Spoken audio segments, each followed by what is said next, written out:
मेरा रक्षाबंधन।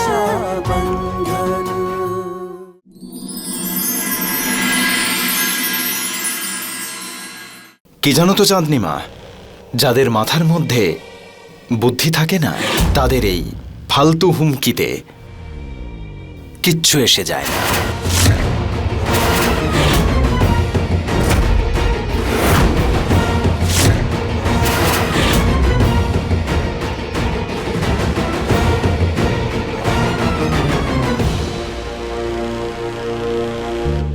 খুব ভালো করেছিস বাবা, ভালো থাক তোরা। শিবরাজ বাবু, আপনার বাড়িতে, আপনার গ্রামে আপনাকে স্বাগত জানাই।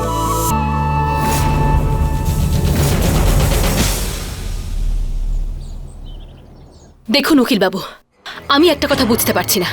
এতগুলো বছর ধরে জমিদার বাবুর সমস্ত সম্পত্তিতে আমার অধিকার ছিল, আজ হঠাৎ করে শিবরাজ আর রোশনি কি করে সব হয়ে যেতে পারে? রোশনি আর শিবরাজ উমেদ সিং এর সন্তান। আপনি উমেদ সিং এর স্ত্রী ছিলেন, কিন্তু মুখ সিং কে বিয়ে করার পর আপনি উমেদ সিং এর প্রপার্টিতে আপনার অধিকার হারিয়েছেন। দেখুন, আমি এই কথা মানি না। আপনি আইনটা আমার থেকে ভালো বোঝেন তো, তাহলে আপনাকে এই রাস্তা বের করতে হবে। আমি ওদেরকে এক নয়া পয়সাও দেব না, বুঝেছেন আপনি?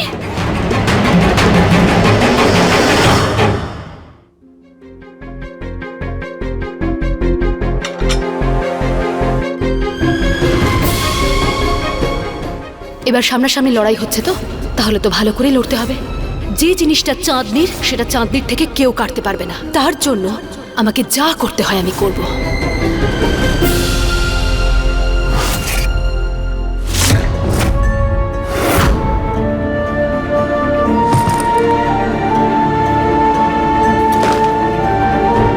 এটা আপনি কি করছেন?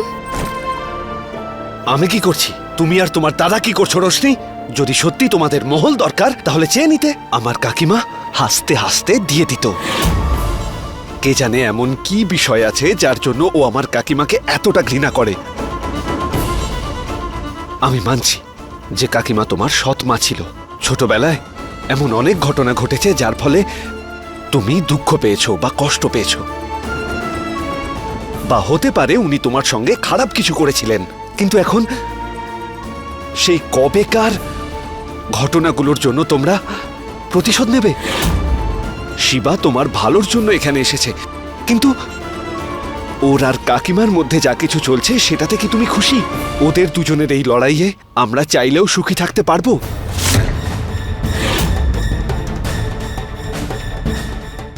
তুমি তো জানো রোশনি, আমি আমার কাকিমার অবদানকে কখনো অস্বীকার করতে পারবো না, কখনো তার বিরুদ্ধে যেতে পারবো না। কিন্তু তোমার দাদা প্রতিশোধের ক্ষত যেভাবে দিনের পর দিন বাড়িয়ে চলেছে না, তাতে একদিন আমরা একে অপরের থেকে আলাদা হয়ে যাব। ওর প্রতিশোধের আগুনে আমাদের এই সম্পর্ক জ্বলে পুড়ে খাক হয়ে যাবে। তাই এই মুহূর্তে আমাদের সমস্ত সম্পর্ককে আমি শেষ করছি।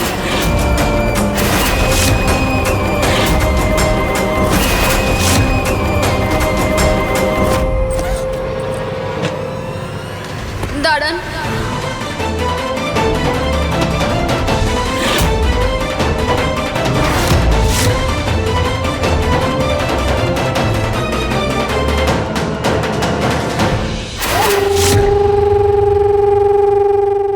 এটা কি বলছেন আপনি? কোথায় যাচ্ছেন? আপনি চান যে আমি আপনার জীবন থেকে চলে যাই? ঠিক আছে, আমি চলে যাচ্ছি।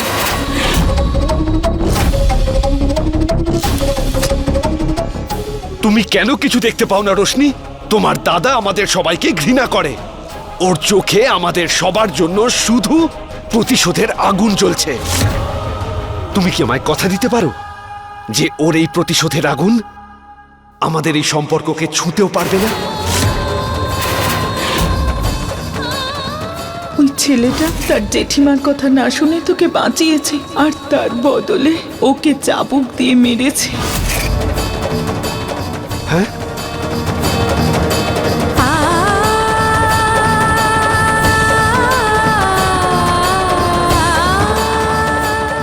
আমি আমার দাদার হয়ে আপনাকে প্রতিজ্ঞা করতে রাজি আছি।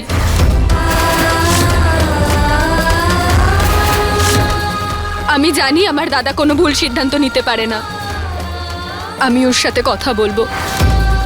আপনি আপনার সুটকেসটা রাখুন আর আমার উপর ভরসা করুন।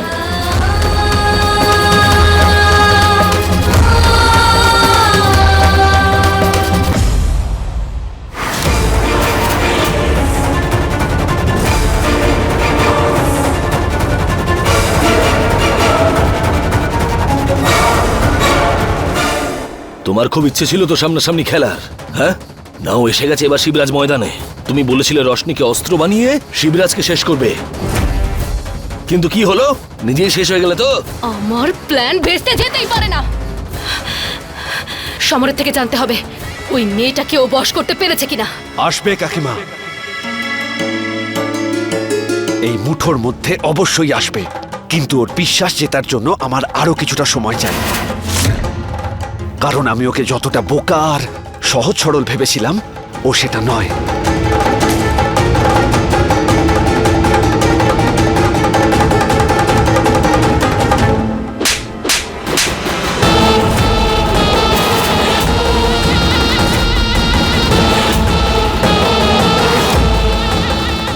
বিয়ের পর বিয়ের আগে অনেক সময় নিয়ে নিয়েছিস তুই। একটা সামান্য মেয়েকে বসে আনতে পারছিস না। না ও তোকে ভয় পাচ্ছে, না তোকে ভালোবাসছে। কেন বারবার তোকে মনে করিয়ে দিতে হয় যে তোর বউ তোর মা বাবার খুনির মেয়ে? আর আজ আমাদেরকে শিবা চ্যালেঞ্জ জানাচ্ছে না, জমিদার বাবুর রক্ত চ্যালেঞ্জ জানাচ্ছে। শিবার সারা শরীরে জমিদার বাবুর রক্ত বইছে, আর আমরা যদি এইভাবেই বসে থাকি তাহলে ওরা জিতে যাবে আর আমরা মরে যাব। সমর, শিবরাজের ওপর রোশনি নামক অস্ত্র দিয়ে আঘাত কর, যাতে আঘাতটা ওর শরীরে নয় একেবারে আত্মায় লাগে।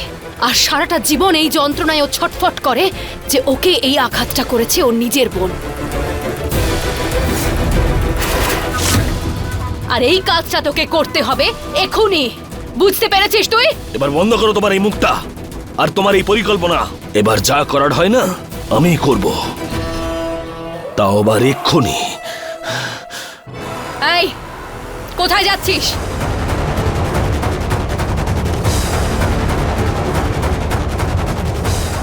দাঁড়া, কি করছিস? জমিদার বাবু, আপনি আমার গুরুজন। বড় মালকিন যা করেছেন তাতে আমার কোনো কষ্টই হয়নি। বড় মালকিন সেটাই করেছেন যা অন্য কোনো মা করত। কোনো ব্যাপার নয়, সবাই ঠিক আছে। কে?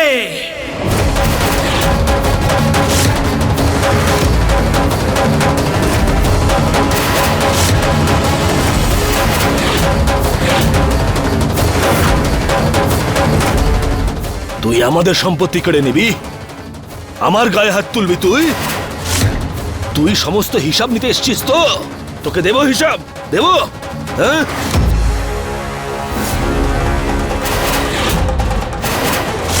কি করছিস? কি করছিস? ছেড়ে দে ওকে, ওকে কিছু করিস না। শোন, ছেড়ে দে ওকে। কি করছিস নাকি তুই? তোকে আমি ছাড়বো না। দেখ আমার কথা শোন, বন্দুকটা নিচে নামা।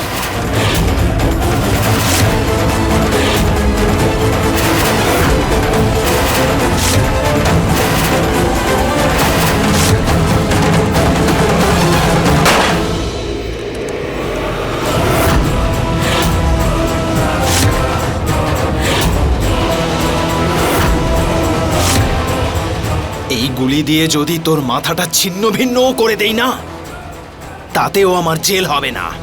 কারণ আমি নিজেকে বাঁচানোর জন্য গুলি চালিয়েছি, আর প্রথম গুলি তুই চালিয়েছিলি। বল কি করব?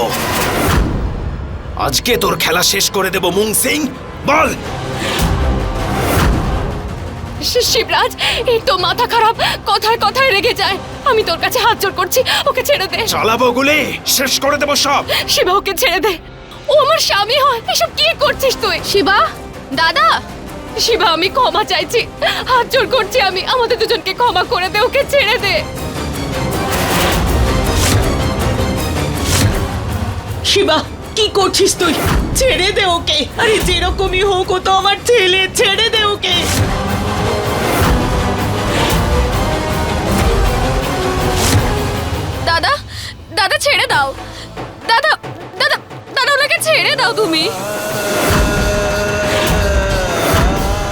শিবা, কি নাটক করছে এসব? ছেড়ে দাও ওনাকে। শিবা, আমি বলছি ছাড়ো। ঠিক আছে। এত ঘৃণা করিস? আমাদেরকে খুন করতে চাইছিস তুই?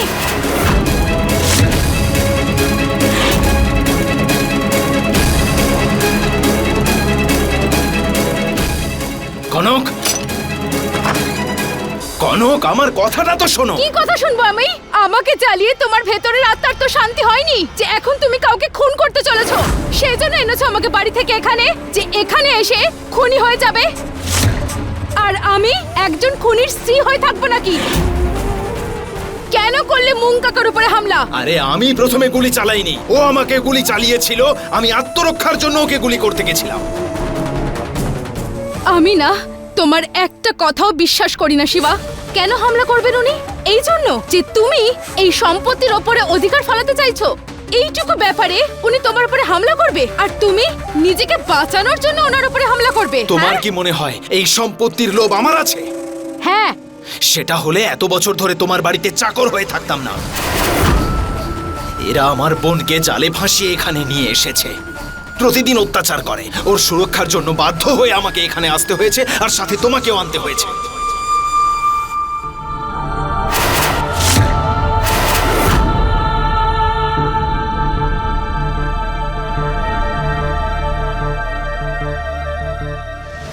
রশনি, আমি কিন্তু ওর কথা একদম বিশ্বাস করছি না।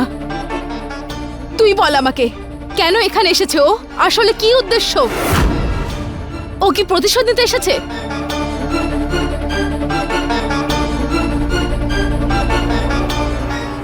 দাদা সত্যি কথা বলছে। চাঁদনিমা ছোট থেকেই আমাকে প্রচন্ড জ্বালিয়েছে। বিয়ের পর আমার মনে হয়েছিল হয়তো উনি পাল্টে যাবেন, কিন্তু না। কিন্তু আমার ধারণা ভুল, উনি এখনো পাল্টাননি।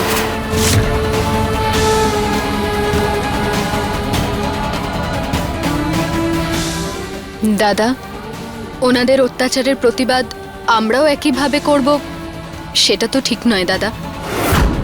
ওনাদের থেকে সবকিছু ছিনিয়ে নিয়ে আমরা কি এই সবকিছু সমাধান করতে পারবো? রশনি, যেই কথা তোর বোঝার ক্ষমতার বাইরে, তাতে ঢোকার চেষ্টা করিস না, বুঝতে পারছিস?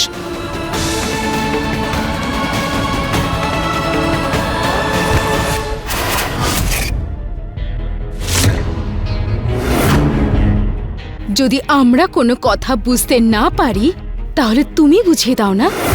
আসলে কেন তুমি ওদেরকে এত ঘৃণা করো? কি ক্ষতি করেছে ওনারা? আর এমন কি বা পাপ করেছে? এরা সকলে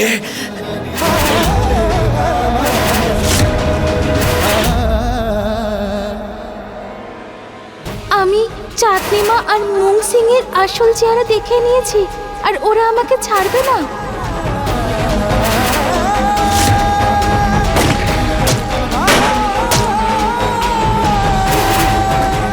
এরা সকলে অন্যায় করেছে, এমন অপরাধ যা ক্ষমার যোগ্য কখনোই নয়। আর আমার এই যে ঘৃণা আর এই যে লড়াই কখনো শেষ হবে না।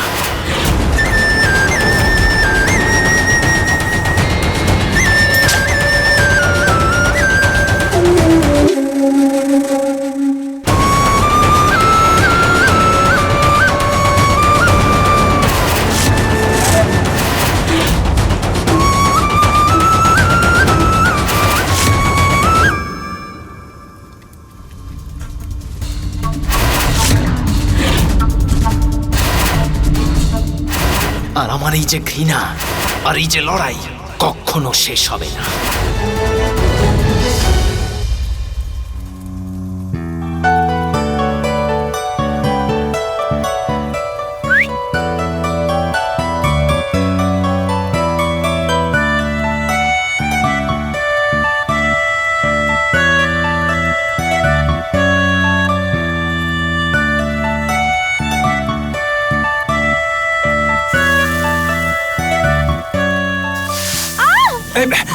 কনক, কি করলে? কি করছো কি তুমি? দেখি তো কি হয়েছে। ছেড়ে দাও, আমি ম্যানেজ করে নেব। আমি কনক, আমি বলছি দেখি কি হয়েছে।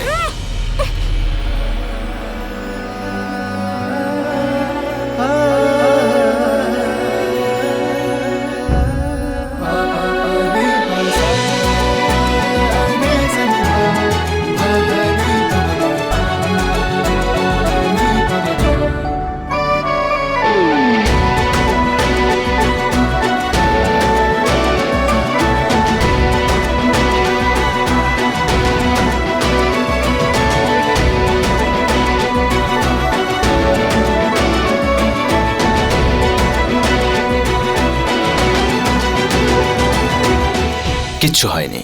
একটুখানি জ্বালা করবে, তারপর ঠিক হয়ে যাবে। এসো, আজকে খাবার তৈরি করতে আমি তোমায় হেল্প করি, একসাথে বানাই। না, যাতে কালকে কোনো ঝগড়া হলে তুমি না বলতে পারো যে আমি কখনো খাবার বানাতে তোমায় সাহায্য করিনি। চলো আজ বানানো যাক, আমি সবজি কেটে দিচ্ছি।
আমি এতটাও খারাপ নই, যতটা খারাপ তুমি আমায় ভাবো।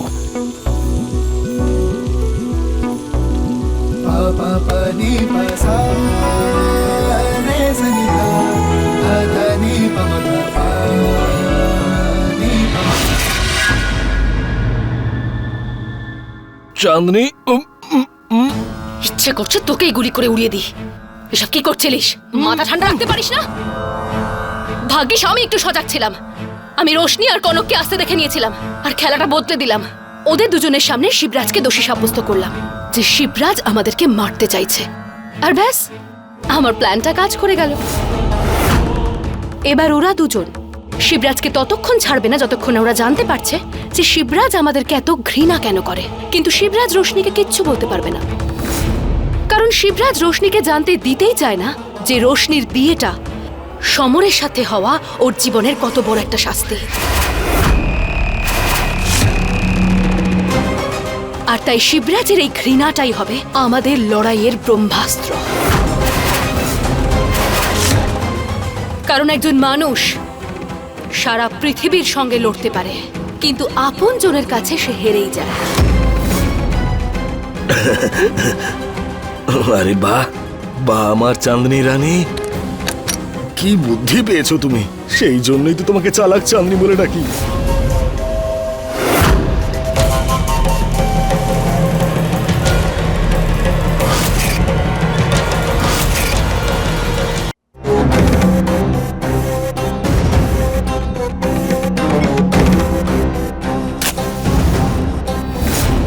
আমি আগুন জ্বালিয়ে দিয়েছি সমর।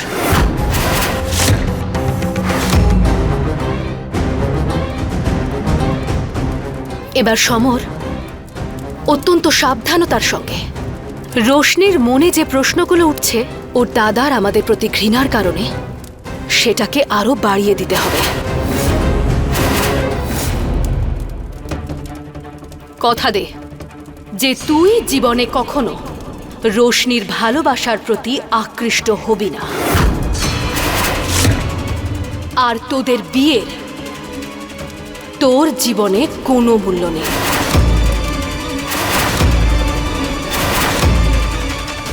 কথা দে সমর।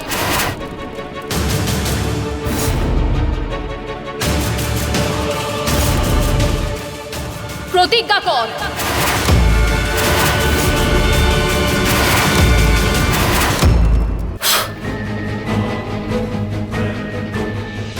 কালকের দিনটা তো আরো অনেক বেশি ভয়ঙ্কর হতে চলেছে, কারণ কাল দুই বৌমাকে সবাই দেখতে আসবে যে।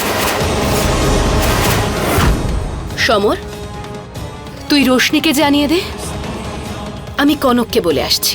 ঠিক আছে কাকিমা।